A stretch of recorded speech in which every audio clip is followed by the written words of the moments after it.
Hi, my name is Stan. I was born um, from a single mom, Juliet. I never saw my father when I was born. And I also didn't want to, like my mother did everything for me. So I didn't want her to feel like I was ungrateful. So I never bothered to ask about my father, even though she tried to tell me. I knew my mother was giving me everything that she could,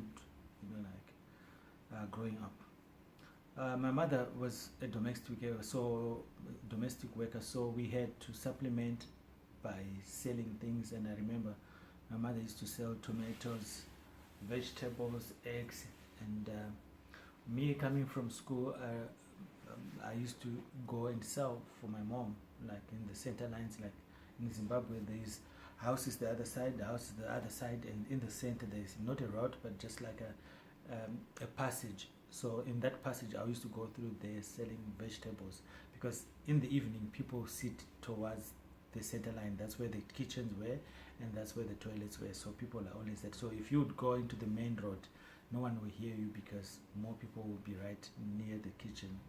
It's in the evening, so I used to sell. I remember going with my mom to stock vegetables like at 4 a.m. and stock eggs at that so early in the morning. And then when I visit, so I used to stay with my granny. My granny raised me and my siblings. We used to go to Harare like on holidays. And then we moved, my mom then moved us to Harare, where we stayed with her in Chitungwiza. There was one room we used to share with my mom, but we used to sleep with the landlord's kids. So after eating, we'd go to my landlord's kids and we'd sleep there. So if they were fighting, then we had to sleep with my mom. And I remember going to school, when I was going to school in Harare, when I was transferred from Mtoko. I had torn pants which had patches, and it was just embarrassing to go to school like that. And I was wearing some farmer shoes. Farmer shoes are like suede shoes that they wear, I think, not like brown, maybe light gray brown, that were polished brown, so that they can look like school shoes. That were just funny when you'd see me going to school that time. But I went to school, and the most liberating thing that I was very bright in school. I used to be number one, number two, get prizes, and that consoled me. And like, I had nothing to eat during breaks. I remember some kids having milk and candy cake and buns and bread and lunch boxes, and I had nothing. So I remember this friend of mine. I met a friend. He used to sell newspapers. He used to buy candy. That guy used to eat and used to buy candy for me and for him and for milk. It was just like I'd find someone that could carry me in those days. And most of the time I would stay with my sisters during the weekend. My mom would be at work, and then she would come, and I'll be like being the older brother. I would just make sure that I get care of everyone. I had interest in sports, but I was not very good in soccer. I tried soccer, and then I went into cricket. Cricket was good. I enjoyed it. So we moved from Zengeza to go to Chitungwiza, because it was near to Zorasekwa, because it was near where my mother was working. There, my mother used to rent one room. So I remember she had a couple that she knew that stayed in another section. We were from another section, so we would eat, me and my brother Musa. We would eat, and then we would walk with our blanket to go and sleep like a kilometer, and then in the morning we would do the same commute. For some number of years we used to do that, and I used to go to school. One of the schools that I used to go was Second Primary School. I forgot the name. And then I was very good in school. Then, if people know me, they know that I was good. And then I went to secondary school. I met a friend, Charles. With Charles, I was very religious at that time. I was going to church. I was born again Christian. So I used to go to Rema Bible Church with Pastor Tom Dishaw at Harry Macauley's Hall. And I used to walk some Sundays from Zorasekwa. I think it was a good 7 or 8 kilometers. I used to walk to church on a Sunday. and then I would go for the evening service that would finish at 7 or 8, and I would walk back again and get home at 9:30 p.m. every Sunday. That's how I wanted to go. So when I went to secondary school, I met Charles. I was very good. And Charles used to stay in one section near the school. I used to stay the other section that was a little bit far from the school. So because I was staying alone in a small shack, like a wooden house, so it was easy for me and Charles to study. So we would start at Charles' place where we would eat lunch. If it was lunch, we would eat lunch and then go and study by me. And the same thing in the morning. I hardly had food, so I would go eat at Charles. And his brother used to hate it. I think Samson used to hate it me eating food, because at times when they won't prepare for him if he's not there, and then when he comes, there's no food, and I'm eating the food, because we would just go up and down. It was just that when I was at school, like I told you, I don't know how God does it. He sends people to just carry you through. When I'm looking back and connecting the dots. And that at school, I had a guy buying candy for me. When I went into high school, I met Charles. They used to help me with food a lot. They did help me. One of the families that was like my pillar, they were like my parents. I used to go to church with them. And from there, I finished school. I couldn't go further because my mother didn't have money. And I tried selling, when I was in primary school, I was selling cigarettes at a beer hall. After school, I would go and sell cigarettes, and most of the kids were smoking and drinking, and I never smoked and drank my own. But like the other kids, I was just different. I was just there to make money. And I remember sometimes I would sell sweets. I would go to stadiums and sell sweets, and go to terminuses when people are coming to work or going home. I would sell sweets. Just making money. I was just like entrepreneurial as that. And I had so much interest in electronics. I remember I was making projectors. I would go to the dump site with my brother to gather some things I would buy to make a projector, and then we would watch some film without sound. That was just liberating. I was very good with my hands and crafty, like making wire cars and everything else. I really enjoyed my childhood. And when I then finished school, I started printing. And then I moved to Melbourne, and it was just, I had nothing to do, so I started printing, doing signs and painting, and I was good. And we used to do some trucks for London and Lobos. There was a company called, I think CP Group. They used to refurbish the trucks, so they would give me to put the Lobos or London, if it was a London truck, and put them. I made so much money at that time. And then we, after that, I then started, modernizing, doing some Christmas decorations and signs. I was good with that, and then I went into tracing people for debt collection. And then I started a debt collection agents, where we trace debts for people and then collecting debts for big companies. Johnson Fletcher and then Mashko. And then when I then created a business in agents with a telephone, like internet cafe, and I had about maybe 15 people working for me at that point. And then we grew that to, we have security guards. My company was called Multi-Guard, and I used to have undercover guards at Chicken Inn and Baker's Inn, because some people were stealing from there. And then I had in Johnson Fletcher, I had also undercover guards, and we had few guards around. I was just liberating to be the first one to have a security company in Zimbabwe at that point. And then I was making money, like I had contracts for over millions that I was doing, and I was now staying in Melbourne. I had my own house, like a 3-bedroom house with a swimming pool. I bought a car. I was the first in my family where I come from to have bought a car, because the only person that I knew who had something that you can climb on was my uncle Charles. He had a bicycle and he had a radio. That's what he was known for. I remember when I were in a rural Nyamakope, where I grew up, and the time of war, when the soldiers come, they would come to my uncle's place to play the music.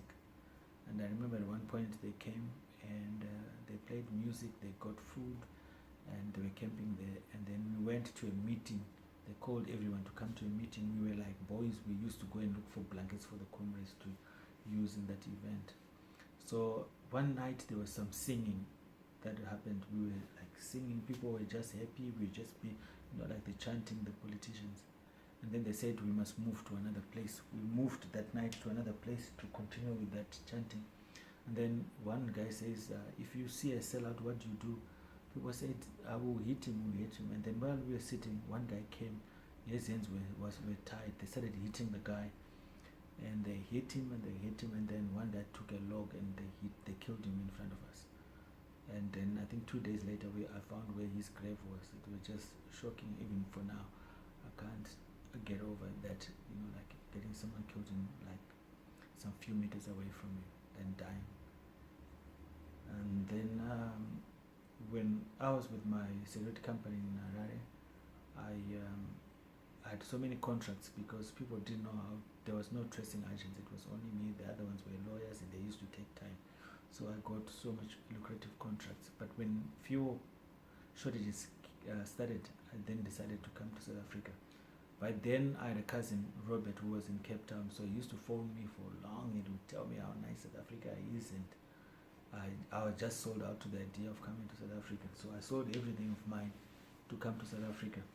So the day I wanted to come, we went to the taxis, and the taxis didn't get full, so the taxi didn't move, but I couldn't go home. So I went to Mbare, where there were buses that goes to Beitbridge. Lucky enough, we got the last bus. That bus was not full, but I remember sitting behind a woman who was blind, and she had a child, and the whole bus was just smelling. I don't know how a blind woman is supposed to change nappies for the child, but it was just the worst trip I've ever had in my life. So I got to Beitbridge at 3 a.m. So we stayed in the bus until about 5. And then 5 we started walking to the border. When the border was opened, my passport was stamped. And then I literally walked over the bridge, the Beit Bridge, to South African side because the bus only entered the other side. So when we go to the South African side, they'll save the people who had come with buses or with cars. Us like pedestrians, they would wait, and then when the buses are gone, then they would save us. By 10 p.m. I was out on the South African side, and then I was just, everything was just new. The taxis, the food, pub, we used to call it Sadza. I paid my money, I think it was 120 to get to Joburg from Beitbridge. So I got to Pretoria. I didn't know whether I should get down, or I didn't know. I was just in the taxi. I said I'll end where the taxis end, because now I didn't know I wasn't going anywhere. So we passed Alexander. I didn't get out. When I got to Nord Street, the last terminal, that's when I got out. And then I asked around for a hotel. They showed me there was a hotel you call in. Found a place, as a room there for 35 rand. I think I had only 2,000 rand, and that I came with, after, when I came. So I found a place, I stayed there, and then now, people used to say town. My town, when you were in Harare, that time you used to see white people. So they were saying I'm in town. I said, where is town? I never saw any white people in Joburg CBD. So it was just like a different experience for me for South Africa. So one day I wanted to see where the white people were. I walked from North Street to Eastgate. It was a long walk. When I came back, my feet were sore. So I was trying to think what I wanted to do, because initially when I came, I wanted to do a security private investigation agents. But I realized there was too much guns, and I loved to leave. I didn't want to die. So I said maybe I might just stick to printing and other things, the one that I wanted to do. So when I was struggling for those days with rent, they would lock my room and lock my things, and up and down, I'll find money and like that. One guy came to me and says, I heard you're struggling. If you can help me to sell shoes, I'll give you 50 rand for each shoe you sell. So I had no option. I agreed to go with that guy. So we used to go like places like Centurion, shopping centers, and go 4 ways. I would sell, and then when I sell, you give me 250. I'll pay my rent, and I'll have food. So I was saving my money. I wanted to also stock in the end, because this guy, when we were going to stock, he would tell me to wait, and then he would walk, but I would sneak in and follow him, and I saw where he was stocking. So one day we went to Springs, and then I sold one shoe he had bought for 60 rand. I think I sold it for, it was like a Nike fake shoe. I sold it for 280. He was so cross. He said, no, you should have sold it for 350. And then I said I was just fed up with him shouting at me. So I gave him his bag. And then he gave me my money. And then I walked back to Springs train station. And I got a train to Joburg. By the time I got to Joburg, they were still open. I went home and I took my money and I went to that shop where he was buying. When I got there, they asked me who I was. I said, no, I'm from Zimbabwe. I'm just buying to stock. They allowed me in because I had a passport at that time. I got my stock, and then the following day I went to Springs to the same boys that had bought the shoes for 280, and they bought some shoes for me. In a week, I had a bag like that guy, like 20 kgs of shoes of stock I was selling. I remember one day I went to Four Ways. When I went to Four Ways, when I just got in, they said, no, you're not allowed to sell here. So I walked back to the main road, the road that goes to Kyalami. So from there, I had a guy in Kyalami who had wanted a size 12. So I had no money. I walked from Four Ways and I'm going to Kyalami. When I got to the deep, I was so thirsty. And then I actually drank water from the side of the road. I was so thirsty. And when I was going up, the police were going into like Randburg side. They saw me going towards Kyalami. They stopped me. They says, where are you going? I says, I'm going to send the things to Zimbabwe. They said, where's your passport? I had days there. I think I had 20 days to go. They said, you must go out of this country in 20 days. I said, I know because it's my passport. They almost drove with my passport because they thought I was arrogant. And then they threw my passport when they saw me sitting, writing the registration number of the car. And then when I walked up, I saw people building. And I got water from the water. I drank water. It was so nice. And then I walked to the guy who was buying the shoe. When I got there, he had a friend. When he's about to pay me, the friend says, no, this is a fake shoe. Don't buy this shoe.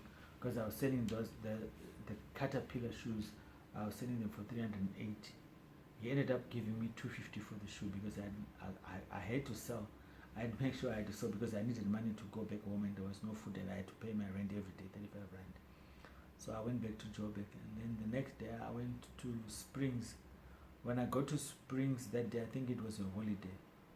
So every night I would catch a free train from Springs back to Joburg for free at 7. There was a free train. And then that day I thought there was a free train. I didn't sell. So when I got to the train station, they said, no, there's no train today. So I know I was stuck in Springs. So I went to a video town and I asked them to keep my bag for the night because I knew I was going to sleep outside. And that time it was almost winter. It was very cold. They allowed me to leave my bag in video town, and then I went back to the train station. They said, but we told you there's no train today. I said, I know, I just want to sleep. So they said, okay. But I had to wake up early. So I found some boxes to just cover my legs. It was very cold that night. I couldn't even sleep. I couldn't even feel my legs. And then at about 3 a.m., 3:30, the train started going and they woke me up. They said I must leave because their supervisor will find them. So I started walking at 3:30. It was so dark. By the time it was about 5, 6 to 7, the sun started coming out. I was hungry because I hadn't eaten the whole day the previous day. And then I slept because now it was getting a little bit warm. There was sun. When it was about 8, 9, there was a guy fixing cars, the white guy. And I said, please can I borrow 5 rand? I want to buy food. That guy gave me 5 rand and I bought food. I bought pap. That pap was I've never eaten pap that tastes so nice than that day. And then in that evening I sold something for very cheap so that I can just get money for transport to go back to Joburg. I sold and I went back home, and then I had 4 days that I wasn't supposed to work because it was a holiday. You can't go and sell on a holiday. So I sold all my stock, I paid my rent, I was left with 70 rand. So 70 rand, I took 20 rand to get a taxi to take me to Oliphant. Because I was going to Centurion, I had seen a place where I could buy handwriting brush and paint. So I just decided I was going to do painting, signage. That's what I knew. So my money could only take me to Oliphant on the way to Centurion. So I had to walk the whole way to Centurion because if I had taken a taxi, my brush and paint were going to be short. So when I got to Centurion, I bought the brush and I bought paint, and I went to this PP garage and I asked them they wanted anything done, sign writing, and they said, no, we want business hours on the glass. They said how much. I said 50 rand. I didn't know how to charge, so they gave me the job. I wrote in 20 minutes. I was done. They gave me 50 rand. Now I was lucky. I managed to go back to Joburg, but I couldn't pay my rent. The following day, I woke up early going to Randburg, so I dropped it right at the end at Santon Clinic. So I was going up each business to business asking if they wanted to do something. When I was almost into Randburg, if I had rejections all the way. When I was almost into Randburg, this guy says, yes, I've got a job, but my cousin is going to do the sign, so I can't give you. I said, sir, I really want to do this job for you because I had no shoes. I was wearing these floppies and it were broken. I was walking like I was crippled. I was pulling my leg. And then he said, how much? I said, 50 rand. He gave me. I wrote the sign in about 25-30 minutes, and he ran next door and said, come and see my sign writer. The guy next door was Quick Fit. It was opposite Nestle House, and then he gave me a job to do. He said, how much? I said, 450. I said, okay. I wrote that by the evening, like 5 p.m. when they closed, I had finished. He gave me the money. I had 500 that day. I bought some pots and I bought some few clothes at Mr. Price because I didn't have anything, and I bought some shoes. And then I went back to Joburg. The following day, he gave me a job for 500 again. I finished the same day, and then I was introduced to Toots. Toots was from Safety Break, the company that was next door. So from there, I just moved from one business to another, and from referral to referral, and my life changed. So where I was staying when I was struggling, there were Zimbabweans. No one wanted to know me. And when I started making money, everyone started to be friendly. And they used to call me now white man because I bought fridge. I was the second guy to have a fridge in the whole building. And people used to come and ask for water. And I bought property, TVs, and a few people had nope. There was only one guy he was a DJ. He was selling records at the bottom of the building. So I then started doing right. So when the police would come and raid, they would send them to my room first to come. And I remember I was sleeping at 12 midnight. The police came, 8 people into a small room. Some people were taking CDs because I loved music. I used to collect music, so they would steal my music, my CDs, and my cassettes at that point. And eventually they would go because my papers were in order and everything was in order. And then I moved from there to Windsor, where I was sharing a place with another guy. That guy also had a problem. His cousin used to come and sleep with girls in the house, and I had the fridge and I had the food in the fridge. His cousin had no food, so he would end up eating my food.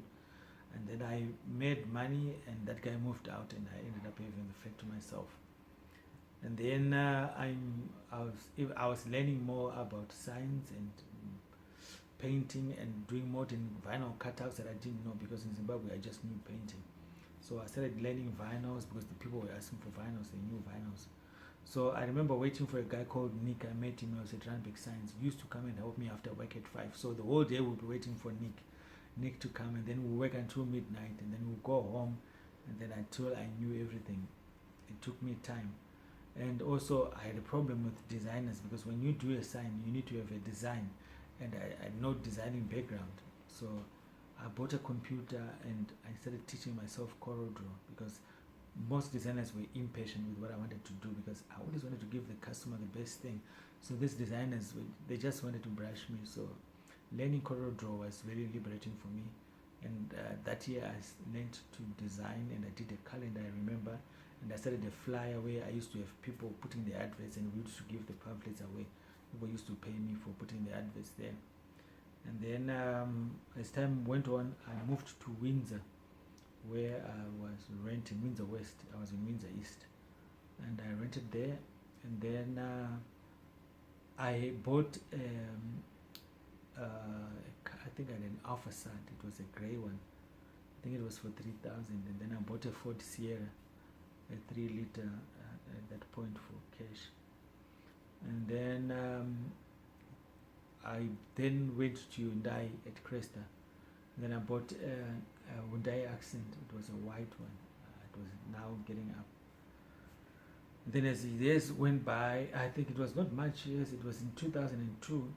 I bought a flat at Blackheath in near Cresta Mall. It was Mimosa Gardens. It was liberating to have your own property at that time. It was 2 years after I've come into South Africa to be able to buy a property and not pay rent and pay bond. And I was learning, and we were getting some contracts and working. And then I came at a point when it was just difficult to pay the bond, and my house was almost being repossessed by the bank. It was on auction. I remember my mother had visited from Zim. Then I knew this guy called Riaz. Riaz used to have Telefix. He was one of my clients, and I went and I told him, and I was behind with 35,000. If I don't know where he came from. When my house was 10 minutes from auction, he paid for me into my bond account, and the house was not sold. And then moved from the flat, and I bought so there was an Indian guy selling a cell phone shop in Windsor East. I bought the shop, and I was doing signs from that shop. And then I was now having people working for me who used to do signs, and I remember I had Oscar and my brother, we used to do neon signs, and we would drive in the night to see which neons are broken, and then in the morning we would go and ask for work, and we made money. I remember making so much money, and I had a contract with Now Video Pitch. They were based in Western area. They gave me the biggest job. It was for 250,000. But because I also didn't know money, something else to know a trade, and also something else to manage your resources, to manage your money, and to manage your people. And then had a contract to do that, and we failed. So there's some opportunities that we missed, that we failed, and some customers that we let down. Until 2007, I was in Edenville. I went to this shop that they were painting. Then I asked which shop it is. They said it was Fish and Chips. So they gave me the address. I went to Fish and Chips. They were at Orion building. They had a small office like this. So I stood outside to wait for the people that were serving. And then when I said, I do signs. So I met Emilia. Emilia was with her son Nelson. So, and Emilia was so dismissive to me. He said, I know they've got their own sign. And Nelson said, you do signs? And he was interested. And they said, come on, I'll show you something. So we went to the other property, which they were developing 2 offices at that point. And then he asked me what was wrong with the sign that was made. It was a 3D lettering. I told him what was wrong with that sign, and he was impressed that I knew signs that much. And he says, phone me after 2 weeks. I'm going to Cape Town. When I come back, I want to meet you. So 2 weeks came. I phoned him. He never answered me back. And I phoned him and I phoned. And one day he answered the phone and he says, I told him it was me. He says, okay, come tomorrow and see me. So when I went there, he says, Stan, I've got a shop in Attridgeville. I want you to go and look and see what you can do for me. So I went there and I quoted him 8,500. We did that shop in 2 days. After that, he gave me a shop in Carlton Center. It was next to Baby Jack's shop. I did that shop, and then from then money just started coming in, because the shop, the one was 25,000 in Carlton Center, and then some shops were 40,000. So we used to do at least 4 shops a week, 40,000, and we used to print their flyers and everything. So all of a sudden, I was just making so much money, and I had to get so many employees to work for me. And then I remember I was working from a storage place in Honeydew, and then I moved into a building where we were working, and then I found in Bearsnet here, I got my first shop where we were operating from, but we had a workshop in Honeydew at the Shell Garage.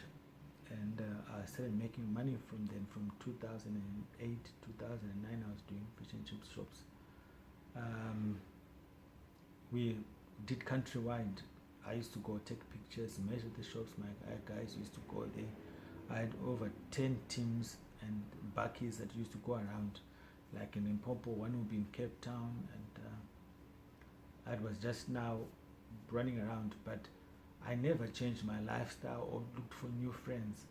I just kept on working, and I never had a holiday for over 4 years, because if I would go on holiday, everything was just going to be my guys. I couldn't trust my guys to run around and do their jobs, because we didn't have time. Fish and Chips would give me 2-3 days to do one shop, so we had to make the signs overnight and go install the following day. It was just too much work. And then I employed a guy called Raven. I had met Raven before because I had bought a car from them. I had done some sites for them at Inspector Car's Runback. So he came to work for me. And in the end, Raven wanted to take over my business when I was sending to take to the clients. So that's my story when I made money. That was from that 50 Rand that I bought the paint. From that 50 rand, I went into a multi-millionaire business, and I made millions, almost 20 million that I made from that 50 rand without even going to the bank. So at times we want to look at our background and think and blame if we had rich parents, and if we were like this, and if I was just grateful that my mother put everything that she had in my life for me to be able to go to school, to go to the stage where I thought I would carry on from there. But my desire was to be able to do more, to get more out of life, and to look after my mom. It was liberating for me to be able to buy a ticket for my mom to come from Zimbabwe without using a bus, and to fly for 2 hours. She'll be here. I pick her up at the airport, and she'll be the only woman in the village. When she goes back home, we had been in an aeroplane, like coming. It was just nice, and buy her blankets and do things for her. Unfortunately, my mother died in 2013 from cervical cancer. We didn't even know what was happening. And so your background does not determine where you are going to go tomorrow. You determine where you're going to go. I think life gives you everything that you need, like in a seed.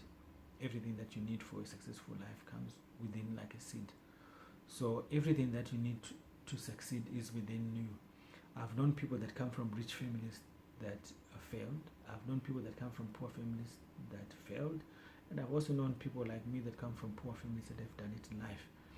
And my secret was probably of wanting to learn every time. I think I read more books than I did even when I was in school, because I was curious. I wanted to know. And the other thing that I was curious about was to find my destiny. I read all books trying to find my destiny, and the time that I really found my destiny, everything started making sense, and my life just has changed my life. So we are here for a purpose, and if you dig down and inside you find what your purpose is. When you find your purpose, it will bring life to your meaning.